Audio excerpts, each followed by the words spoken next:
ఆరోగ్యవంతమైన వాతావరణంలో తయారు చేయబడిన కమ్మని ఊరగాయలు, పొడులు, వడియాలు మరియు అప్పడాలు జంధ్యాల ఫుడ్స్. నమస్తే, welcome to Suman TV news. నేను మీ సాయి. మరొక వారం రోజుల గడువు ఉన్నటువంటి సందర్భంలో ఏపీలో తాజాగా కీలక ఉన్నతాధికారుల బదిలీల పర్వం కొనసాగుతుంది.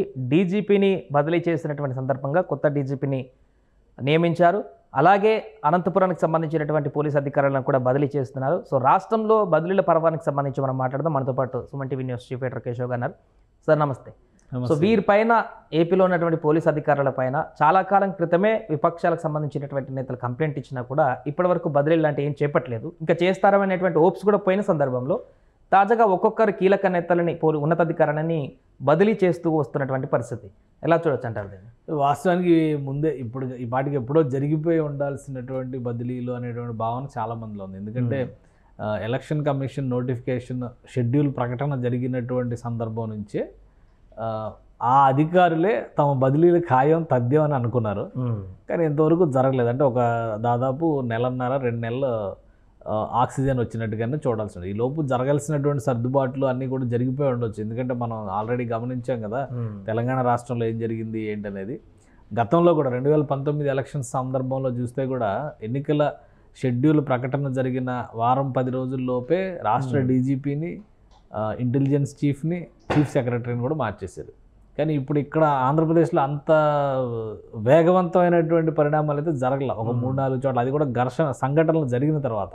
ఇప్పుడు పల్నాడు ఐజీ కావచ్చు, ప్రకాశం జిల్లా ఎస్పీ కావచ్చు, అలానే విజయవాడ కమిషనర్ కావచ్చు, వీళ్ళందరినీ ఏంటంటే కొన్ని ఇన్సిడెంట్స్ జరిగిన తర్వాత ఒక్కరిని బదిలీ చేస్తూ వచ్చారు. ఇంటెలిజెన్స్ చీఫ్ కానీ ఇప్పుడు అనూహ్యంగా ఏంటంటే నేను ఎవరు ఊహించలేదు, సడన్గా డీజీపీని మార్చారు. ఇవాళ అపాయింట్మెంట్ కూడా ఇచ్చారు హరీష్ గుప్తాకి. ఆయన హోంశాఖ సెక్రటరీగా ఉన్నారు, ప్రిన్సిపల్ సెక్రటరీగా ఉన్నారు. ఆయన్ని పోస్టింగ్ ఇచ్చారు.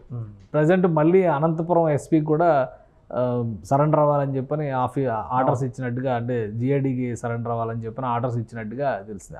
అంటే ఇవన్నీ ఏంటంటే ఇప్పుడు వస్తున్నటువంటి సమాచారం, అలానే ఎన్నికలకి సంబంధించినటువంటి అవకతవకలు జరగబోతున్నాయనేటువంటి సంకేతాలతో అనేక కేసులు, కంప్లైంట్లు విపక్షాల నుంచి వస్తూ ఉన్నాయి విస్తృతంగా.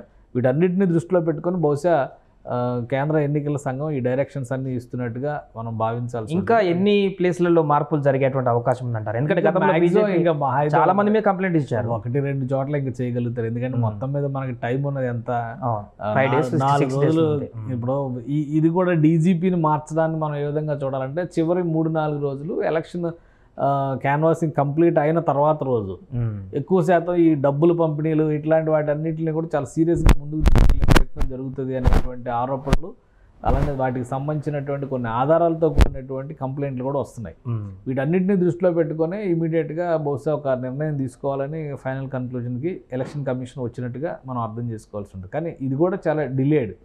ఇంకొంచెం ముందర జరిగి ఉంటే ఇవన్నీ కూడా ప్రజల్లో కూడా ఒక విశ్వాసం వచ్చేది. ఇప్పుడు డైరెక్ట్గా కొట్టుకుంటున్నారు, దాడులు జరుగుతున్నాయి, ఇళ్ళ దగ్గరికి వెళ్ళి ధర్నాలు చేస్తున్నారు, ఇంట్లోకి వెళ్ళి కొట్టొస్తున్నారు, సభలకు వెళ్ళిన వాళ్ళు చిత్త కొట్టారు. అవన్నీ చూసి ఫస్ట్ ఫేజ్లో ప్రైమ్ మినిస్టర్ సభ ఎప్పుడు జరిగింది? మార్చి 17వ తారీఖున జరిగింది.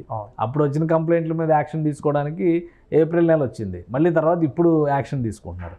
సో అంటే చాలా డిలే అయింది ఈ ప్రాసెస్. ఎందుకు డిలే అయింది? లేదంటే ఆధారాలు లేకుండా కంప్లైంట్లు చేశారా, సరైనటువంటి స్పష్టమైనటువంటి అంశాలు లేకుండానే ఫిర్యాదులు ఇచ్చారా అనేది వాళ్ళకే తెలియాలి. ఎందుకంటే ఎలక్షన్ కమిషన్ రియాక్ట్ అవ్వాలన్నా కానీ నేరుగా రియాక్ట్ అయ్యేటువంటి పరిస్థితి ఉండదు. అక్కడ ఏదో జరుగుతుంది అనేటువంటి సమాచారం ఉన్నప్పుడు దాన్ని ఆధార సహితంగా రిపోర్ట్స్ వచ్చినప్పుడు ఒక నిర్ణయం జరుగుతుంది. ఉదాహరణకి ఇప్పుడు మల్లాది విష్ణు కంప్లైంట్ ఇచ్చారు. ఆడియోలు అవన్నీ చూసిన తర్వాత ఐవైఆర్ కాల్స్ విషయంలో కొంత కన్ఫ్యూజన్ ఉంది కాబట్టి సైబర్ క్రైమ్కి ఆదేశాలు జారీ చేసింది. ఇమీడియట్గా కేసు ఫైల్ చేశారు వాళ్ళు. విచారణ ఏం జరిగింది ఏంటనేది తర్వాత ముందైతే కేసు ఫైల్ చేశారు. బాధ్యులు ఎవరైతే వాళ్ళని పట్టుకునేటువంటి ప్రయత్నం చేస్తారు. సో ఇక్కడ జరుగుతున్నటువంటి బదిలీల పరంపర ఏంటంటే ఇప్పటికే లేట్ అయిపోయింది. బహుశా ఇంకేదైనా ఉంటే 1-2 చేయగలరేమో కానీ ఇంకా మిగతా విషయాలు ఏం లేదు. ఎందుకంటే ఇప్పుడు ఈ టైంలో తప్పిస్తాయి, ఎవరిని తప్పించినా కానీ, కీలకమైనటువంటి పొజిషన్స్లో ఉన్న వాళ్ళని ఎవరిని తప్పించినా కానీ రేపొద్దున కొత్త కన్ఫ్యూజన్స్ క్రియేట్ అయ్యేటువంటి అవకాశాలు ఉంటాయి. కాబట్టి అవేమీ ఇప్పుడు కదపకుండా ఫర్దర్గా వెళ్ళేటువంటి క్రమంలో ఇంకా మరిన్ని జాగ్రత్తలు తీసుకునేటువంటి అవకాశాలు ఎక్కువ కనిపిస్తున్నాయి. సో ఇప్పుడు తాజాగా నియమించినటువంటి డీజీపీని ఎలా చుట్టించారు సార్? అంతకుముందు హోంశాఖ అంటే ఒకటి, ఇప్పుడు ఆల్రెడీ ఆంధ్రప్రదేశ్లో డీజీపీ అపాయింట్మెంట్ సీనియారిటీని బట్టి రాలేదు. ఆ పొజిషన్కి రాకుండానే రాజేంద్రనాథ్ రెడ్డి గారిని ఇన్ఛార్జి డీజీపీగా దాదాపు ఇప్పుడు సంవత్సరం పైగా కొనసాగిస్తున్నటువంటి పరిస్థితి ఉంది. కాబట్టి ఎవరు వచ్చినా సీనియారిటీ వైజ్గానే 3 పేర్లు రిఫర్ చేశారు. ద్వారకా తిరుమలరావు గారు, ఇంకొకరు తర్వాత హరీష్ గారిని ఫైనల్ చేశారు. కాబట్టి ఇది ఆ సీనియారిటీ వైజ్గా వచ్చినటువంటి పొజిషన్. తర్వాత గవర్నమెంట్ ఎవరు వస్తే వాళ్ళు కంటిన్యూ చేస్తారా మారుస్తారా అనేది. ఉదాహరణకి తెలంగాణ గవర్నమెంట్ ఎలక్షన్స్ అప్పుడు కూడా రవి గుప్తా గారిని ఇన్ఛార్జి డీజీపీగా అపాయింట్ చేశారు. అప్పుడు గవర్నమెంట్ వచ్చిన తర్వాత ఆయన మార్చలేదు, కొనసాగిస్తుంది కాంగ్రెస్ గవర్నమెంట్ వచ్చిన తర్వాత. సో అంటే ఇవన్నీ చూసినప్పుడు మనకి ఎట్లా ఉంటుంది, రేపు అక్కడ ఏమైనా జరగవచ్చు, గెలుపు ఎవరిది వస్తుంది అనేది చూడాలి. ఇంకా కానీ ఒకటి ఏంటంటే ఈ ఎలక్షన్ అయిపోవడానికి ఈ వారం రోజులు కీలకమైనది. మ్యాక్సిమం ఇంకా 13వ తారీఖున ఓటింగ్ అంటే వారం రోజులు మనం సమయాన్ని మనం దృష్టిలో పెట్టుకొని చూడాలి. వచ్చే సోమవారానికి ఓటింగ్ జరుగుతుంది, ఓటింగ్ ప్రక్రియతో కంప్లీట్ అవుతుంది.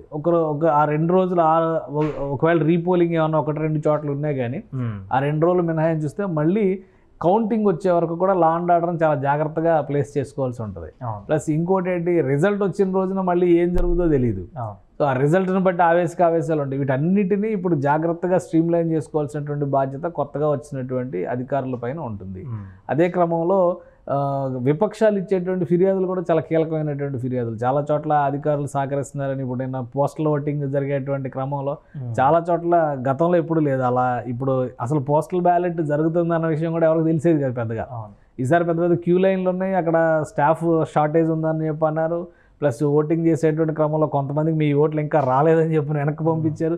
ఇవన్నీ జరిగినాయి. ఇవన్నీ ఇంటెన్షనల్గా జరుగుతున్నాయా, ఇందులో ఏమైనా మ్యానిపులేషన్స్ ఉన్నాయా? ఇప్పుడు ఇవన్నీ కూడా అధికార యంత్రాంగం చేతుల్లోనే ఉంటాయి. రేపు ప్రతిదీ బ్యాలెట్ బాక్సెస్కి, ఈవీఎం మిషన్స్కి సెక్యూరిటీ కల్పించాల్సినటువంటి బాధ్యత వరకు అన్నీ కూడా వాళ్ళ చేతిలోనే ఉంటాయి, వాళ్ళ పర్యవేక్షణలోనే ఉంటాయి. కాబట్టి నిజాయితీ పరులైనటువంటి వాళ్ళు, నిబద్ధత కలిగినటువంటి వాళ్ళు, ప్రజాస్వామ్యాన్ని పరిరక్షించాలనేటువంటి తపన ఉన్నవాళ్ళు, అలాంటి వాళ్ళని అపాయింట్ చేస్తే ఎన్నికలు మరింత సజావుగా జరగడానికి, ప్రజల్లో కూడా ఒక విశ్వసనీయతని నాటడానికి పనికొస్తాయి. లేదంటే కనుక మళ్ళీ ఎవరుంటే వారికి అనుకూలంగా వెళ్ళేటువంటి వాతావరణం ఉంది అనేటువంటి అభిప్రాయం వస్తే కనుక ప్రజాస్వామ్యానికి నష్టం జరిగేటువంటి పరిస్థితి ఉంటుంది. రైట్. సో మొత్తానికి అది ఏపీలో ప్రస్తుతం డీజీపీ బదిలీ అవ్వడం, కొత్త డీజీపీ రావడం, అదేవిధంగా అనంతపురం ఎస్పీ కానీ మిగతా కొందరు బదిలీలకు సంబంధించిన అయితే పర్వం కొనసాగుతుంది. ఇంకా బదిలీలు ఉండకపోవచ్చు. ఈ బదిలీ అయినటువంటి వ్యక్తులతోనే ఇంకా ఎలక్షన్స్కి మూవ్ అయ్యేటువంటి అవకాశం ఉన్నట్టుగా కూడా కనపడుతుంది. సుమన్ టీవీలో మీ పర్సనల్ అండ్ బిజినెస్ ప్రమోషన్స్ కోసం కింది నెంబర్కి కాంటాక్ట్ చేయండి.